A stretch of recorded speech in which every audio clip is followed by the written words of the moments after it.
Originally, I intended only to make maybe like a 2 to 4 part mini-series talking about some of the advanced concepts and theories of Korean traditional archery and how they correlate with modern Olympic archery theory as well. However, inevitably what happened, because those videos are really just for continuing discussion with some of my friends, of course, some of them tried it, and even though I was like, don't do it.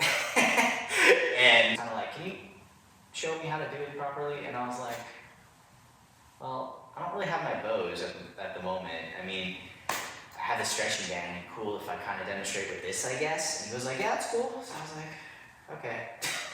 So please bear in mind, disclaimer, this is not the end all be all. I'm not explaining everything imaginable, but I do want to just emphasize a few points on how to start developing your form towards asymmetric back tension, okay?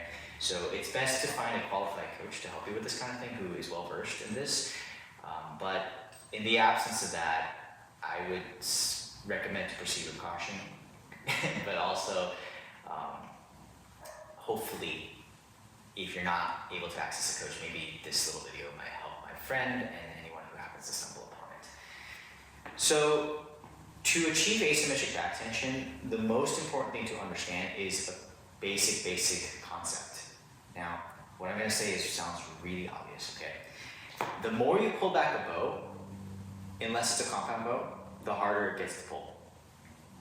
Like duh, right? However, stop and think about it for a moment. If you draw back the bow like this to full draw, and then you try to push, you're rolling in the shoulder joint and the elbow joint and all these joints when you're at full draw, when the bow is exerting the maximum amount of force against you. Trying to move your joints under that kind of pressure, it's not impossible, but it does significantly increase the chance of injury, and it does significantly increase the chances of it not working because you're fighting the bow. When I first learned this, I was taught by my coach to think about it like a crossbow. You load and you lock it into place, okay? Then you bring it up because the stock of the crossbow is keeping the bow spanned, right? So, because you have the trigger mechanism, you have the bow here, and then that, like, you know, the stock, right, in the middle is acting like that brace.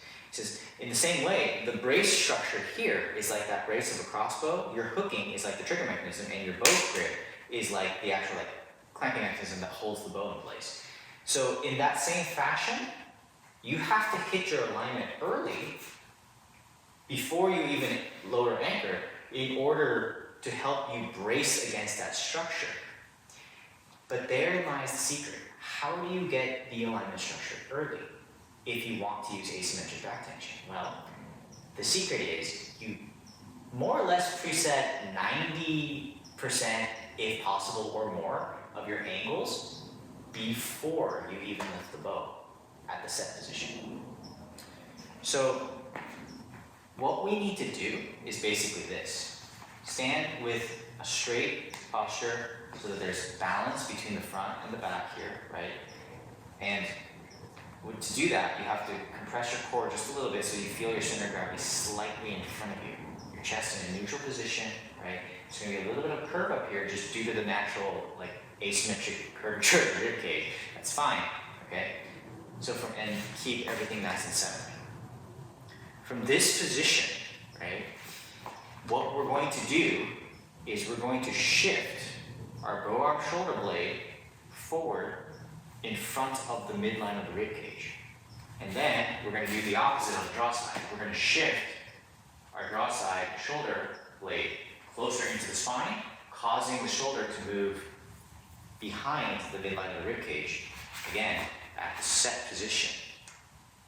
I think the thing that my friend was having a little trouble with was the fact that he was kind of standing in the more conventional way, not even just Korean archery, like just in general, like where he was kind of standing like this. Like you see a lot of people with this kind of posture, where they stand like this, they're leaning backwards, tilting, and their shoulders are rolled open, so that this shoulder is rolled that way, and this shoulder is rolled forward like that, so that when he was lifting the bow up like this, right, there's no backing right here. So it's no matter how hard you push, you'll always just get jammed right back.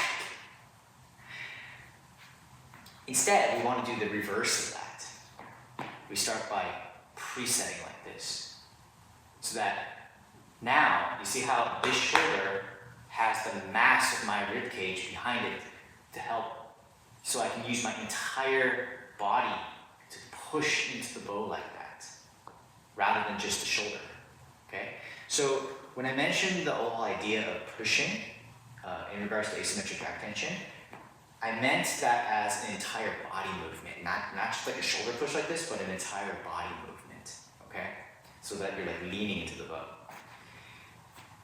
The reason why that's important, and I do want to explain a little bit about the anatomical reasoning behind this, is because the way that the shoulder blade actually works is like this.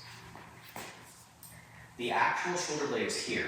The bone wraps around, forming the socket portion of the rotator cuff or the shoulder joint, shoulder blade. They're part of the same bone structure. And then above that, right here, there's a little thing called the acromion where the collarbone connects into the scapula. Then the collarbone rides down, connects here to the sternum, and sits on that upper rib. The maximum range of the collarbone is controlled by the limits of the sternum and the spine itself. So when the shoulder blade here is retracted as far into the spine as it possibly can be, basically what's happening is that the collarbone is sliding up like that on the rib and coming into contact with kind of the muscles surrounding the spine. And likewise, when you basically bring your forearm shoulder forward like that, the collarbone is swiveling down until the sternum prevents it from moving any further forward. That right there, that kind of rotation action, is the key to understanding the push-pull dynamic within asymmetric back tension structure. If you think about it like going to the gym, okay? So when you're on this, like say, like a rowing machine, like this, right? What are you doing? You're pulling with your arms and then squeezing your shoulders together at the spine. So your shoulder is like moving this way, okay? Like this. But think about like a bench press. When you do this with like a bench press, right? You extend the arms forward, and after a certain point, your shoulder blades will push away from the spine. So that the shoulders are moving this way. Like that. This is push, this is pull. So, in reality, back tension is not a linear movement. So many people, like, if you think about it, make just kind of the assumption that here's the spine, the shoulder blades move like this. The shoulder blades do not move like this. They actually swivel around the torso. That swiveling motion, okay, is the same motion used in, say, like a golf swing, baseball swing, hockey slap shot, forehand for like a tennis, forehand topspin stroke. The only difference is that unlike the sports where the bow arm side comes across the chest like this, we're keeping the bow arm extended forward. That's archery. So, in order to hit asymmetric back tension structure, now we're getting to the how, now that we understand a little bit of the theory, right? What we need to do is push the shoulder forward again, so it's in front of the midline here. And the draw side is the mirror image where we pull it back behind the midline like this. Furthermore, you take this scapula right here, right? And because the joint here, the acromion, you actually kind of tip it forward a little bit like that. Just slightly like this. So it's not just a forward motion, it's a forward motion plus a little forward tip. Draw side is the exact opposite. Bring it back, and then you tip it this way a little bit. Like that. That pre-establishes this slant, first of all, so that notice how at the set position, okay, the line from here to my shoulder line is already quite obtuse, so it only takes a little bit of effort to get that into alignment.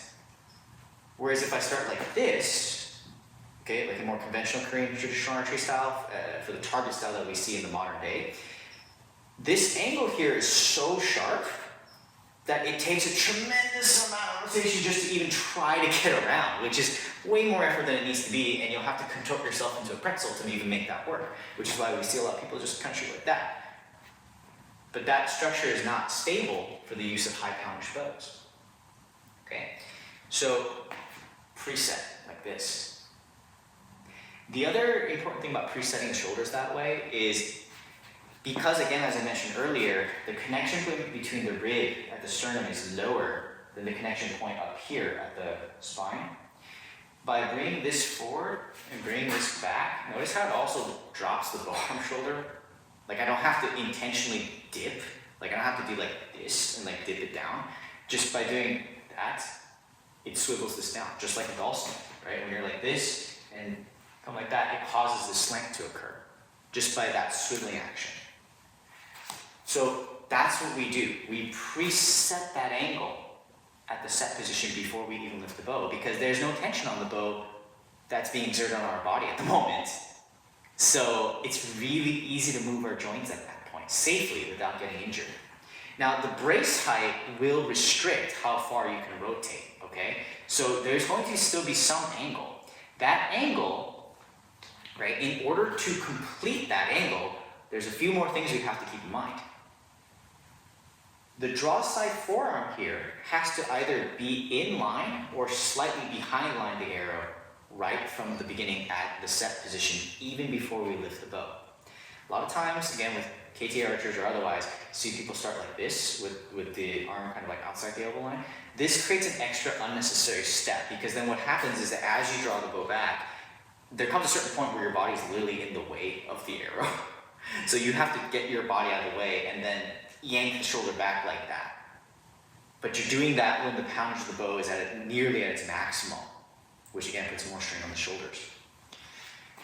If you preset everything, get this in line like that, it will require the bow to be pointed a little off target. So if I'm shooting this way, the bow has to point a little this way as a righty, so a little to the left as a righty, or if I'm a lefty, the bow would end up pointing a little this way.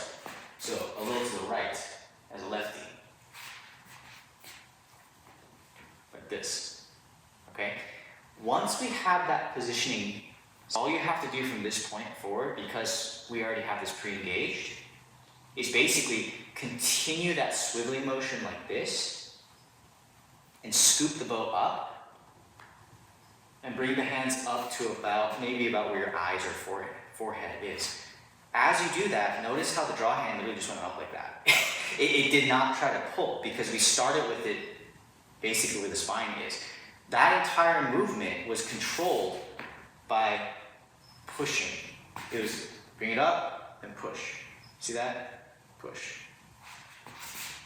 Push. Push. That pushing motion, okay, is not happening again from the rotator cuff. It's happening because we preset all our angles as much as we can, and then almost like throwing a jab, like a punch, what's happening is the hand and the bow move first, then the arm follows, then the body turns to form this line, following the hand. That's a very, very important distinction. It's not that you lift the bow and then you pull back to turn your body. With Korean archery, it's the hand leads as if you're trying to like touch and reach and touch the target, and then the body rotation happens as a result. Like that. This arm just kind of hitches a free ride. That's how this gets back. Once the alignment structure is set up, the hand will end up somewhere in front of the face like that. To finish your draw, because we started with the scapula pre-engaged, there isn't going to be a whole lot of distance at this point, maybe like 1 to 3 inches max from here. You just need to finish closing that distance. There will be a tiny bit of movement at the elbow and at the shoulder, this is true, but it's not going to be a whole lot, okay? Because we're not going from this, okay? We're doing that, so then now you just have to go like that. Do you see how the elbow also is kind of moving like this way? It's not moving down like you see most KT archers do. Again, not trying to badmouth KT archers, because I used to shoot in the more conventional way before I learned this alternative stuff, right? And it's helped me immensely, especially with higher poundage bows, to maintain my safety and my stability and things like that. But even the manuscript that I'm studying right now, like the historical manuscript, actually mentions that. Basically, he says, do not allow the elbow to drop down. It must be, tip of the elbow has to move behind you towards your back. That's only possible if we're using that swiveling motion like this to draw the bow. That is sometimes referred to in the modern archery world as kind of an angular draw, but I do want to mention the fact that the angular draw theory is very, very misunderstood at the moment. A lot of people think it's just this. You see that? That's completely pointless because you lifted it up straight and just with my arms, I came out like that and it came back in. That doesn't achieve anything. Another misinterpretation I've seen is when people lift the bow like this and then like pull with their shoulder like that around themselves. Okay, yeah, I way over exaggerate that, but just for the sake of example, so people can understand. That too is an arbitrary movement. And a lot of people have brought up that counterpoint and said, well, it seems arbitrary. What's the point of doing that? I agree. If you're doing it just with your arms and shoulders like that, there is no point to doing the angular draw. But what we're doing here, to achieve the alignment and then use the asymmetric back tension structure, that angularity is just a symptom. It's not so much that we're trying to be angular, it's just due to the natural, like a little bit more horizontal draw cycle, it just ends up being that way, okay? Because it's indicative of, again, that collarbone swiveling effect.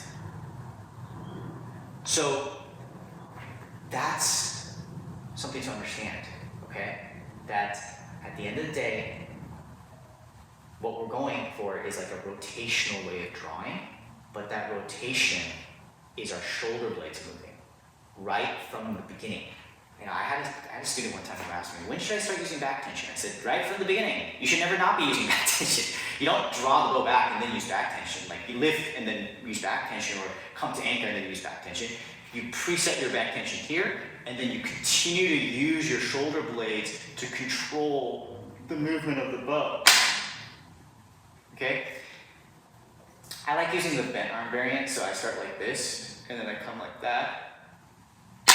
But however you do it, the point is that the movement is controlled purely by the big muscles, big body movements, things like that, even right from the beginning. That initial set to lifting of the bow, kogum, as we call it in Korean archery, to set up position, the whole point of that, if you're learning KSL, it's like a shorthand cue. Preset all your angles, and then go, then you go into setup, where it stands for set up your alignment, and then you load into the back. All of that occurs before anchoring. So hopefully that's all making some sense, right? With all of that explanation out of the way, for the sake of my friend, I'm going to kind of bring that all together with my little stretch band here and try to do a quick little demonstration. Set, kogum, set up, load in, anchor, transfer, expansion, follow through. Okay, now one last time from the back. Preset our angles. Okay. Kogum, set up the alignment, load fully into the back, anchor the rear sight, transfer the force back into itself, equilibrium, maintain balance, expand,